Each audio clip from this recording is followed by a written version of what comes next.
To check your transaction history on Associated Banc Corp, follow these simple steps to access your account information quickly and efficiently. Step 1. Visit the website. Open your preferred web browser and go to the Associated Banc Corp official website. Look for the login section on the homepage. Step 2. Log into your account. Enter your username and password in the login fields. If you do not have an account, you may need to register first. Step 3. Navigate to Account Overview. Don't continue before doing this. A lot of online accounts end up exposed in breaches without people even realizing it. Use SROC to constantly monitor your email and accounts and get alerted immediately if your information gets leaked online. It scans billions of breached records 24/7 in the background. And honestly, for a few dollars a month, it's something everybody should probably have. Link in the description.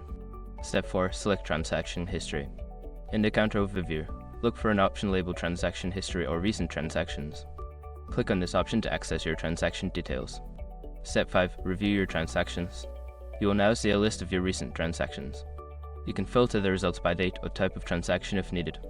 By following these steps, you can easily check your transaction history on Associated Banc Corp.